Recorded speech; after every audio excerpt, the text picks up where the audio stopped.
present our math final project about the Ebola graph and exponential functions. Our team members are me, Rodrigo, Tejada, Martínez, Miguel Hernández, and Nicole, Aguiar, Wong. First of all, this is the graph we end up with. These are the values of the deaths of the Ebola. The red line is a linear function, and the green line an exponential function. This is the final equation we end up with. It's a linear one. It's y equals to 14.108x minus 803.59. And for the exponential one, we end up with 46.521e to elevate it to the 0.02x. Okay, so the next step we did was to transport our graph to Desmos, and we pasted it into Desmos, and that's what we got. And then we made an equation of the form f of x equals a e to the b of x. So a in this case equals to 46.521 and b to 0.02, and that is the exponential equation we got on Excel. And the next equation we had was the linear equation that is of the form f of x equals mx plus b, and in this case a b would be minus 803.59 and m would be 14.808. Okay, so the next thing is to explain the sliders that we had here for our equations. So as you can see, we can play around with them.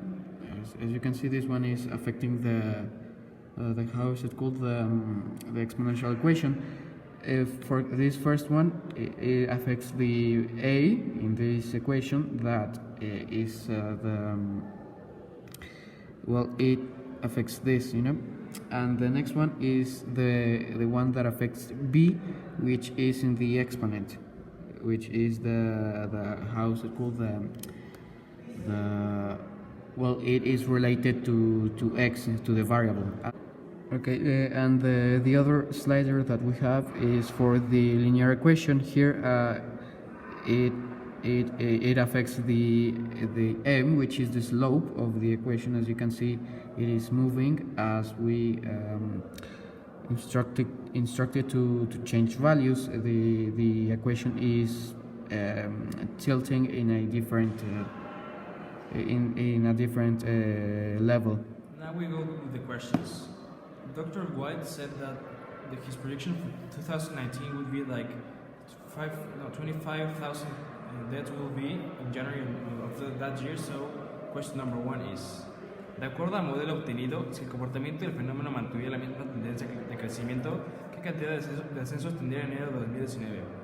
So to answer this question, we have to make the equations. So we calculated the number of days left from 2015 to 2019 and summed them and evaluated in the equation, and we got the sum of 2488 deaths in January of 2019, as you can see here. Then question number two: la predicción del Dr. White es correcta, justifica la respuesta.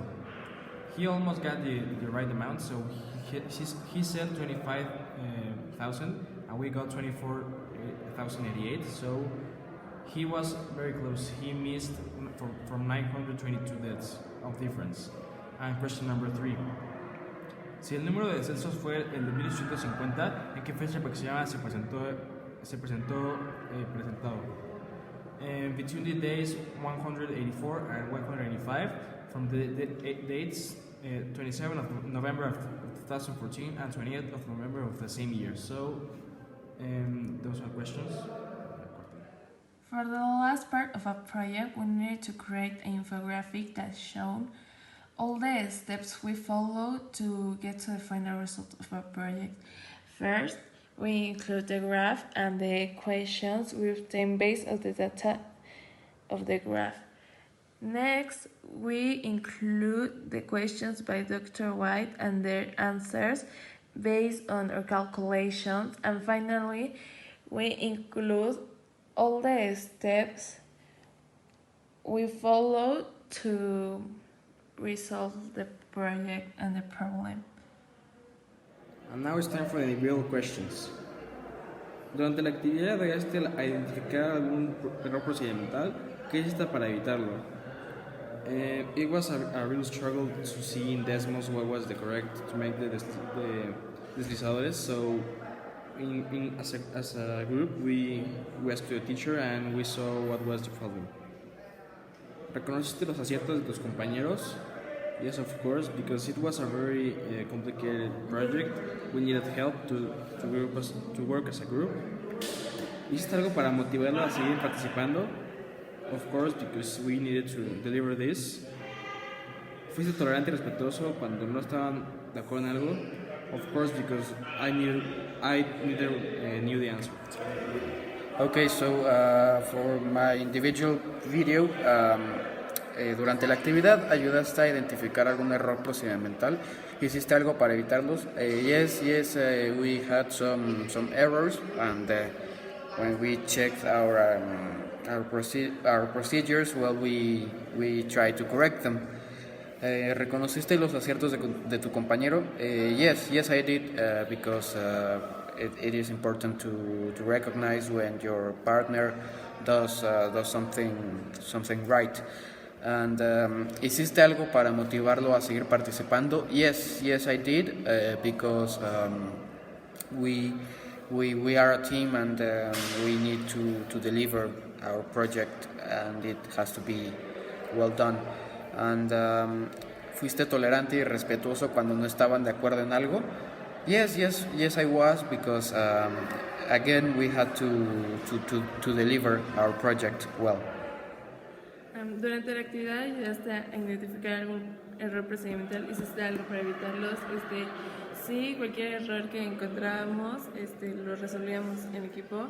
¿Reconociste los aciertos de tu compañero? Sí, porque es importante reconocer los éxitos de otra persona.